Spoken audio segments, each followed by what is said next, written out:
President Obama has closed Guantanamo Bay, started talks with our military generals about how to withdraw forces from Iraq, and dedicated his first 100 days in office to declassifying government files on anti-gravity and alternative energy technologies.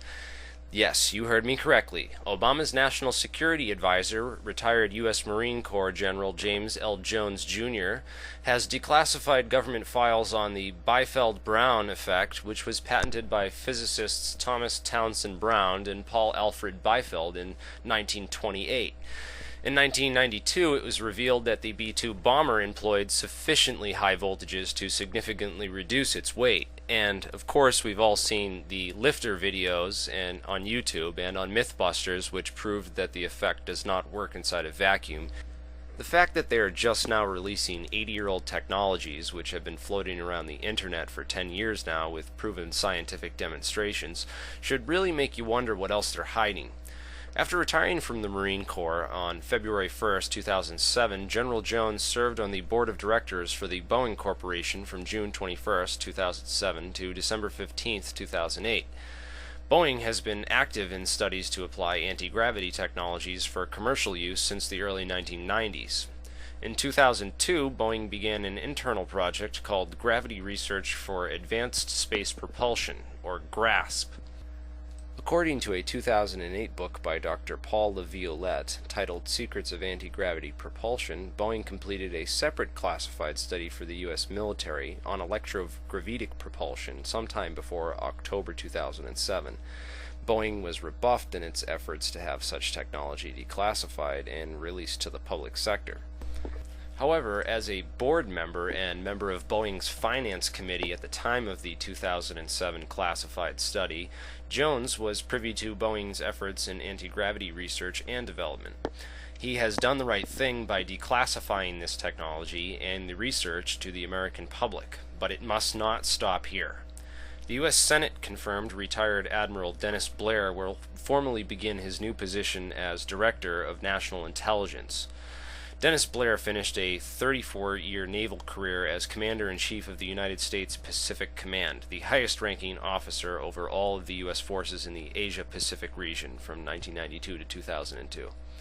Headquartered in Honolulu, Hawaii, the U.S. Pacific Command is the oldest and largest of the 10 unified combatant commands. Blair's position gave him need-to-know access to the X-files of the U.S. Navy. This makes it possible for him to attempt to coordinate intelligence data from the X-files of all the intelligence communities dealing with UFOs and extraterrestrial visitation. The existence of the U.S. Navy's X-files was first revealed by naval intelligence whistleblower William Cooper, who served as part of the intelligence briefing team from 1970 to 1973 under Admiral Bernard Clary, Commander-in-Chief of the United States Pacific Fleet at the time. Cooper's job was to brief Admiral Clary about the latest naval intelligence and national security issues. During his final years of service with U.S. Naval Intelligence, Cooper had top-secret and Q-level security clearances, including need-to-know access to the Navy's X-files. He witnessed numerous documents dealing with UFOs and extraterrestrial life, some of which are included in his book Behold a Pale Horse. To support his claims, Cooper was willing to produce the names of approximately 38 U.S. Navy officers and enlisted men who witnessed these events and documents while in public service of their country. Cooper's claims were never investigated in any public inquiry. Given the current situation, Admiral Blair can work with Obama's incoming CIA Director, Leon Panetta, to gain access to the CIA's X-files as well as the X-files of other intelligence agencies. Blair could potentially assist with the knowledge he acquired when he served as the first Associate Director of Central Intelligence for Military Support in the 1990s, and begin coordinating intelligence data on UFOs and extraterrestrials from the X-files of the CIA and other intelligence agencies. Blair has the unique experience and authority to brief President Obama about X-files hidden among various branches of the U.S. intelligence community, and even NASA, who still hasn't complied with a Freedom of Information Act request regarding the 1968 UFO crash incident in Kecksburg, Pennsylvania. Given the current situation, for the first time in history, a president will have potential access to the real X-files. If President Obama does receive X-file briefings from Blair, Obama will have the opportunity to disclose information about UFOs and extraterrestrial life to the general public. This could potentially be the most significant and important date in human history. I am quite confident that the American people can handle the truth, and it is now up to us, and that means you sitting there right now watching this. You and us and I'm going to do it too. We all need to write letters to President Barack Obama. Tell the White House and the administration that you want the truth. Ask President Obama to make NASA comply with the federal court ruling over the Freedom of Information Act request related to the Kecksburg, Pennsylvania crash, which was won in federal court by Leslie Kean. Ask them to declassify the documents related to Roswell, New Mexico, and the flying saucer and the 4 alien bodies that were found. Ask President Obama to please raise the inquiry into the existence of a TR-3B flying triangle, which works on a rotating superfluid plasma to produce anti-gravity. Please don't let them stop at releasing 80-year-old technologies. We only have a small window of opportunity, so we need to act now, and I mean right now. Right now!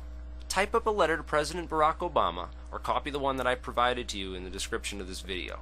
Paste it into Word, make it look nice with your margins and everything, print it out, put it in an envelope, put a stamp on it, and mail it to President Barack Obama at the White House. Do this now. If you want the truth disclosed and you are ready for the answers, then you need to let the administration, the White House, and your government know that you want this information and that you're ready for it. If they don't get enough letters, if they don't get piles of letters pouring in demanding the disclosure of this kind of information, then they're not going to do it. Why would they do it? They have no reason to. People aren't demanding it. Right now. I mean, don't procrastinate or put it off another second. It will take a third grader 15 minutes to copy, paste, print, and mail a letter to the president that could change all of history. You have a choice now, and it could be one of the most important you've ever made in your life. On one hand, you could not mail a letter. You could do nothing. Who cares? What does it matter? I'll do it later. I don't need to. Other people will. No. Do it right now. Spread this video to everyone you know and get them to do the same. Heck, write 15 letters and sign them in different handwriting with different names and send them in different areas. Send a copy to Admiral Dennis Blair of the National Intelligence, and send one to James L. Jones of National Security. Send one to CIA Director Leon Panetta. Send one to the Director of NASA. It takes so little time, and you could change such a huge part of history. Tell the candidate who ran on a message of change for 2 years on the road to the White House how real change can happen. Send this video to everyone you know. We can't let this opportunity slip away. Get this letter or 15 letters in the mail right now.